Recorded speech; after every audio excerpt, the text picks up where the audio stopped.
This is my unboxing of the Centauri Carbon. I ordered it March 31st and just came today, July 22nd. There's been tons of unboxings on these things already, so I'm basically just going to check and see which batch set I got and what updates came with it, and to see if it's damaged at all. Hopefully there's some LED lights and the port for the multi-material system. So let's dive in.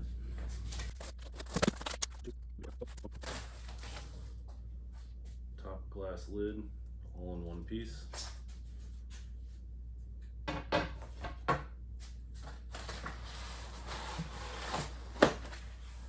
More foam.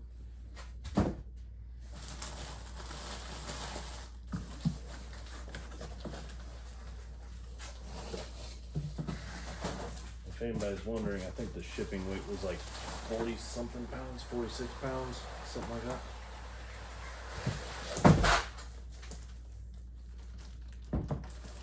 So way heavier than my Ender 3, which is tucked down under that desk right there, and a homemade DIY enclosure. So you can probably see already, there's the port. I like it.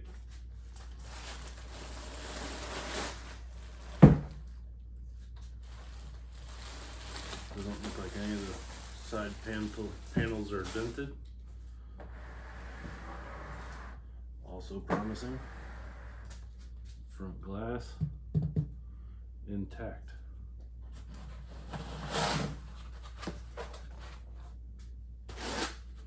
I believe we already know what this is.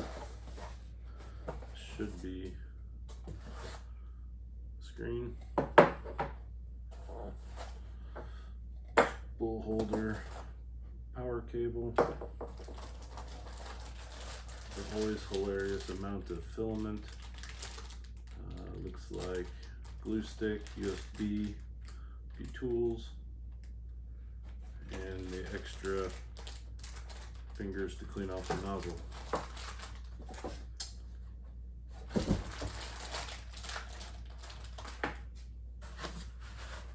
More foam.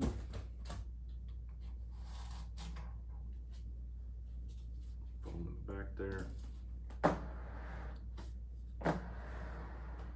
This thing is pretty stout.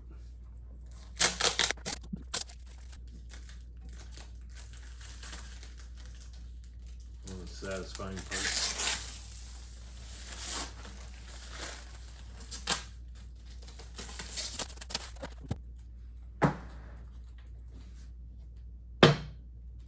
That's a satisfying magnet.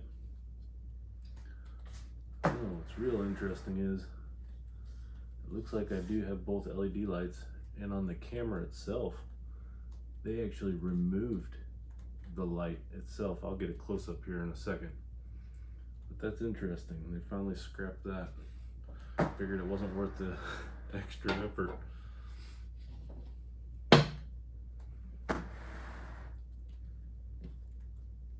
Awesome.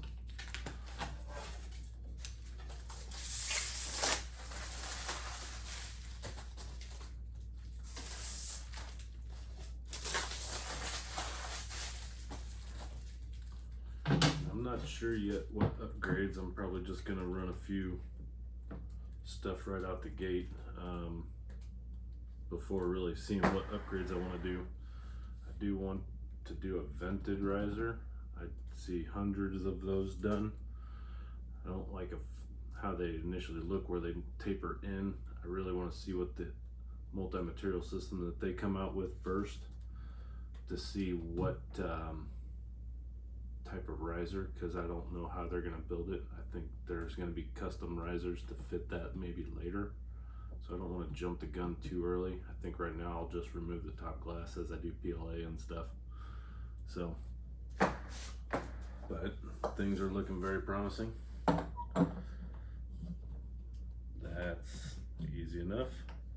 Filament runout sensor, like it. We'll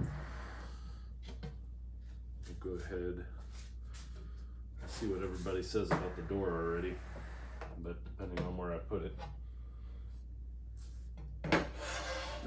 be a big deal.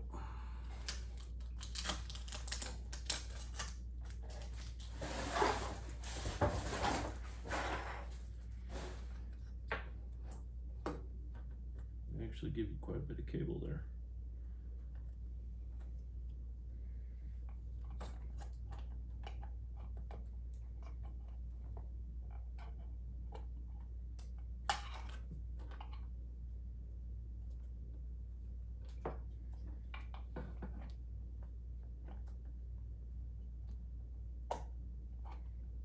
Go.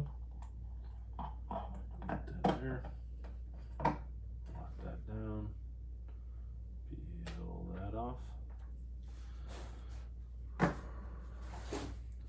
Close up here.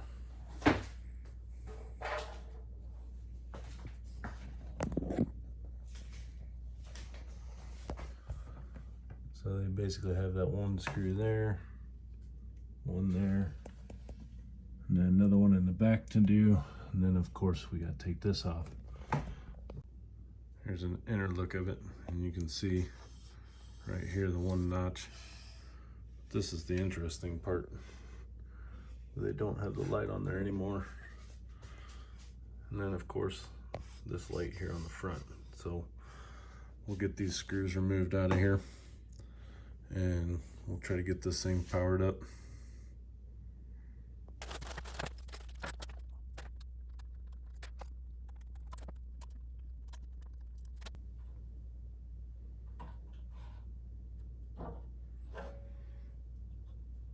And I do have the A and B side. This one, B, is obviously way smoother.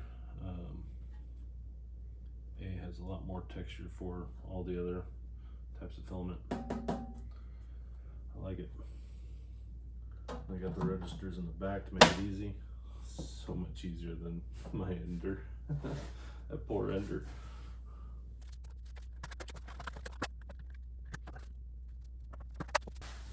Just plugged it in. Looked like the switch was on already. It's loading up. I don't know why people talk about anti-dampening feet. There's enough foam here to stack it up on.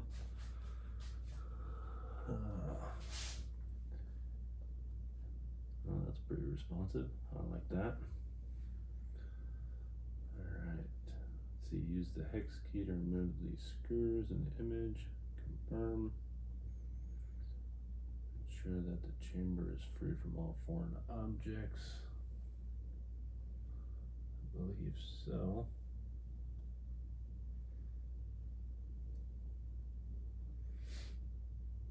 Device self-check. Start self-check process. Place build plate correctly with side A.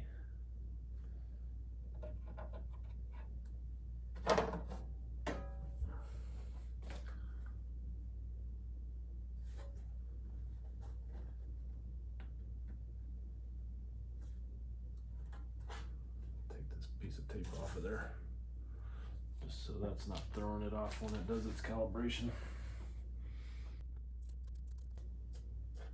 If you ever try to get sticky stuff off, you just use the same piece and just dab it several times and it'll usually come clean.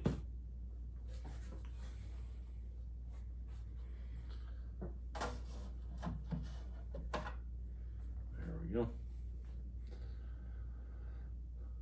Process is expected to last for 30 minutes. It's going to heat the nozzle. And obviously I'm just going to have to come back. No sense in boring you with this because I've heard it's very long, but anything's faster than an Ender 3 at this point. So while the other one is loading and doing its tuning and calibration, I was going to show you my old Ender 3 that's under my desk.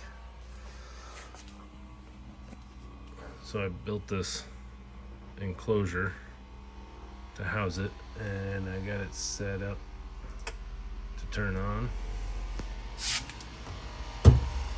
This is the original Ender 3. The only difference is I changed out the metal extruder there, the PFT tube, some smooth steppers inside, and then I finally ruined the original stuck-on Build Tech plate, and I went to this PEI sheet, which was a game changer. Got a webcam hooked up, and then my makeshift spool holder, and some drying stuff there. But this thing has served me well over the years.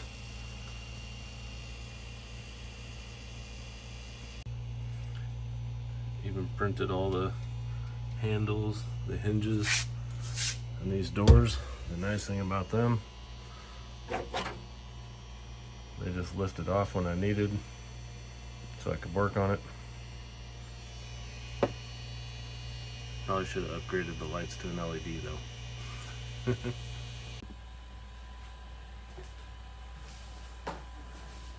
Alright, that did take a while for that to go through its leveling. It basically double tapped almost every other inch. It felt like it took quite a while.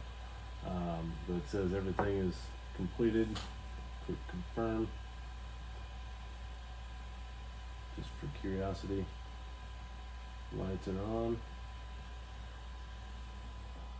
I got it pretty bright in here, but I'm kind of curious.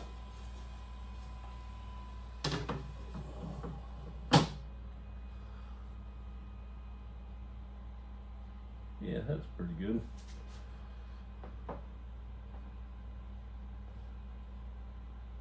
Let's go ahead and lower the Z.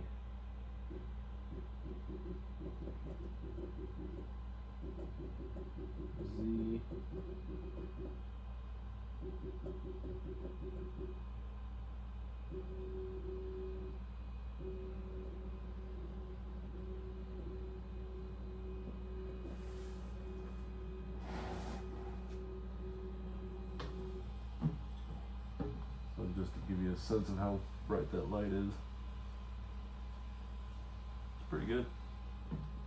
I dig it. Let's see, you got the home function, that's where you can get to the light and the fans and internet and everything, your temperatures. The fans, at first I was like, wow, this thing isn't that bad, like just like this isn't bad compared to the Ender 3. But then all of a sudden it ramped up and I was just like, okay, that's where the jets kicked in. So it is loud. I'll have to see how it does during an actual print. I'm not going to run a print tonight just because all my filament right now is like 44%. It's Missouri right now, and the humidity is just crazy. You basically walk outside in a dripping sweat. So more to come. I hope to have more videos out, but wanted to start with this unboxing just to compare what batch I got. I think this is like batch 5 for them, and it seems like they started to get things ironed out, so I'm glad I ordered when I did and not right out the gate. But more to come. There it is.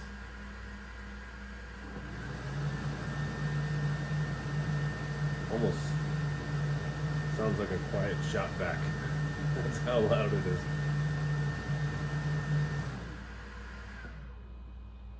Alright, I've decided I am going to try to run a print tonight. I have a spool of this silk PLA from Inland. It's basically from the Micro Center, which is like closest one I have is 2 hours away. I had that roll a while back, but I'm going to go ahead and print the full Buddha. I'll give this a try, see how it turns out.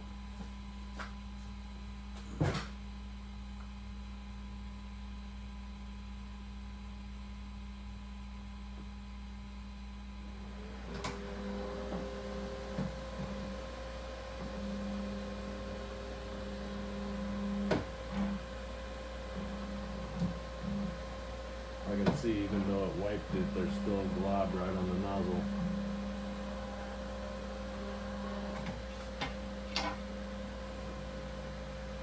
Hopefully it wipes it again.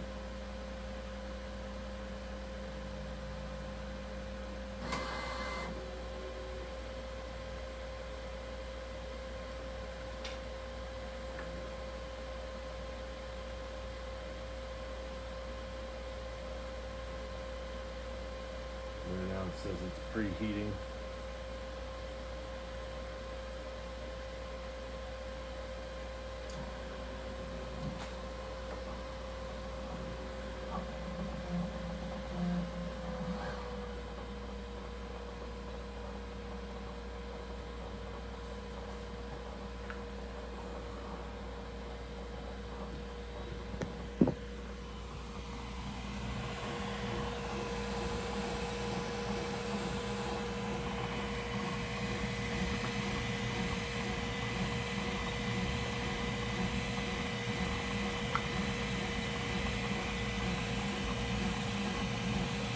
Looks like it finally knocked that glob off about partway through, but otherwise it looks like it's doing pretty good.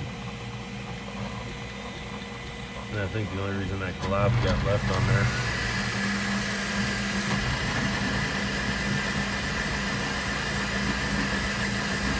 was because of the sitting back there just idle. Wow, this thing's really moving.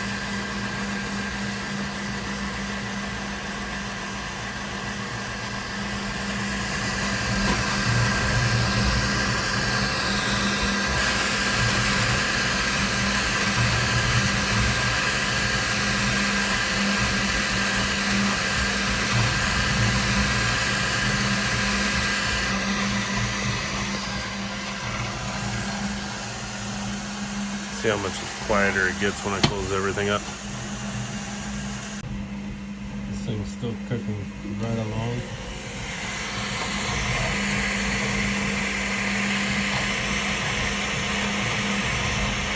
Nothing flawless.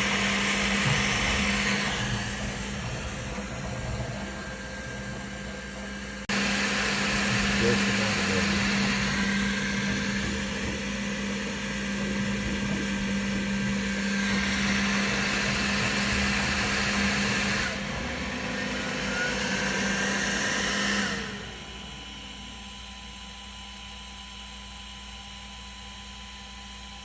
We'll get this thing popped out there and see how it looks.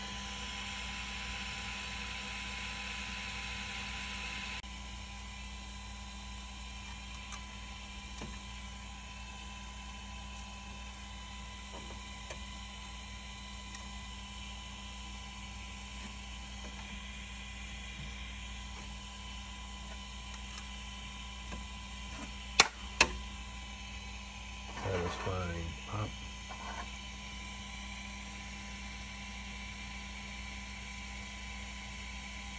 Bottom there looks pretty good.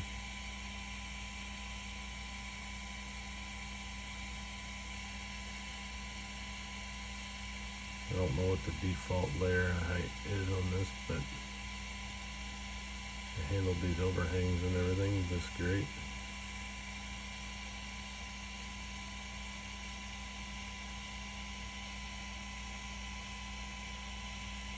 $24 minutes. That would have taken about an hour and a half to 2 hours on my Ender 3.